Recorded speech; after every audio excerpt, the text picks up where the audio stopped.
જોઈ રહ્યા છો spark today news. Unity March યાત્રાનું મુજમવડા સર્કલ પાસેથી જીતો દ્વારા સ્વાગત કરવામાં આવ્યું છે। કેન્દ્રીય મંત્રી મનસુખ માંડવિયાના નેતૃત્વમાં કરમશક્તિ કેવડિયાની સરદાર સંદેશ યુનિટી માર્ચ આ પદયાત્રા વડોદરાના આકોટા વિસ્તારમાં પ્રવેશ્યો હોય ત્યારે મુજમવડા છત્રપતિ શિવાજી સર્કલ ખાતે જીતો દ્વારા ભવ્ય સ્વાગત પણ કરવામાં આવ્યું છે।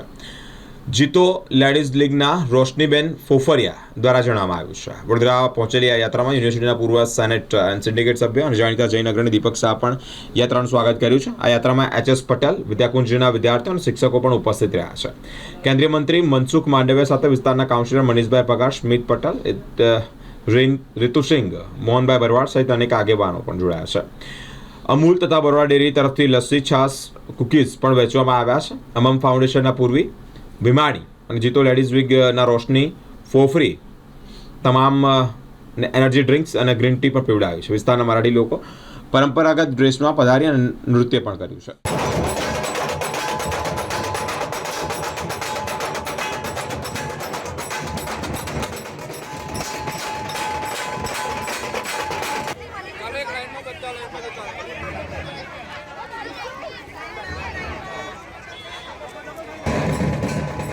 भारत माता की जय सरदार, जय सरदार।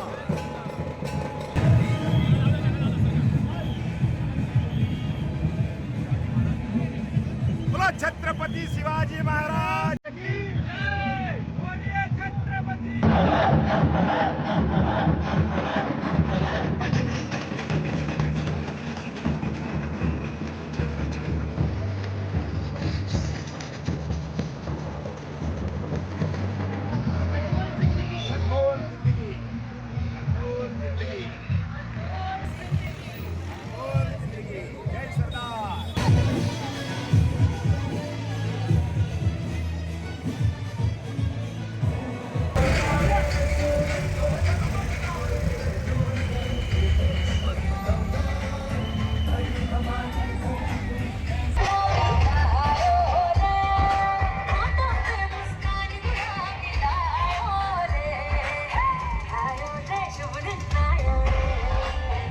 દર્શક મિત્રો, સ્પાર્ક ટુડે ન્યૂઝમાં આપનું હાર્દિક સ્વાગત છે।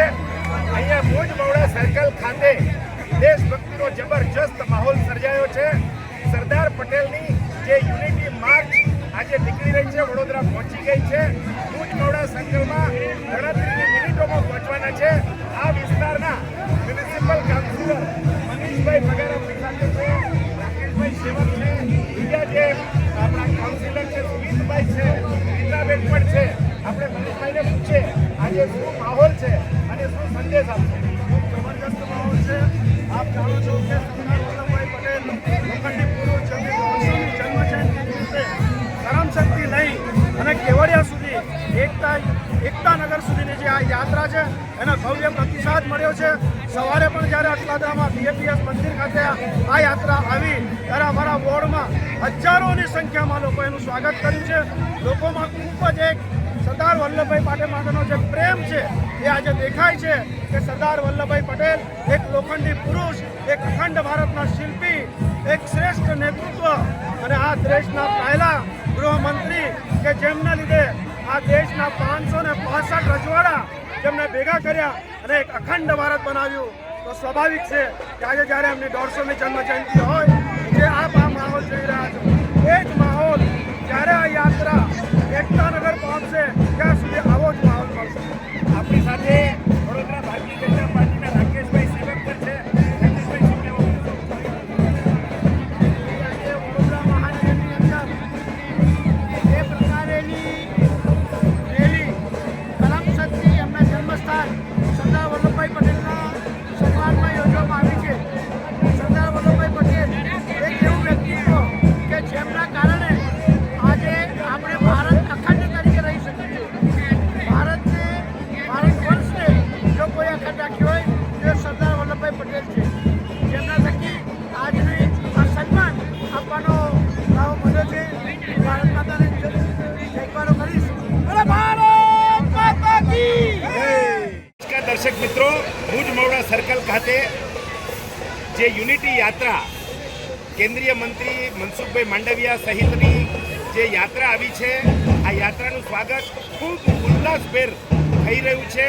આપણી સાથે અમ્મમ ફાઉન્ડેશનના અનમોલ જિંદગી એ ફાઉન્ડેશન દ્વારા અહીંયા બધા લોકોને જે એનર્જી ડ્રિંક આપવામાં આવ્યું છે, આપણે એમની સાથે જ વાત કરીએ એમનો શું કન્સેપ્ટ છે. આપણા વીર સરદાર પટેલ એકતાનું પ્રથમ ચિહ્ન, જીવનમાં તમામ તકલીફોને લડવાનું ચિહ્ન, એમની વાત એટલે સૌથી મોટા લડવૈયાની વાત. આજે અમે ગ્રીન ટી આપી અને એનર્જી આપવા ઈચ્છીએ છીએ કે જેટલા લોકો છે એ સરદાર પટેલની જેમ ખૂબ જ સાહસી બને અને ભારતની એકતા માટે આ યાત્રાને આગળ વધારે. જય જિનેન્દ્ર. આજના આ સરદાર યુનિટી વોકમાં આપણે સરદારજીની 150મી જન્મ જયંતિ નિમિત્તે આપણું યુથ પણ સરદાર જેવું લોખંડી બને તેના પ્રયાસ રૂપે લેડીઝ વિંગે પણ એક થોડો નાનો એવો પ્રયત્ન કરીને લોકોને આવકાર્યા છે. શેની ladies wing છે?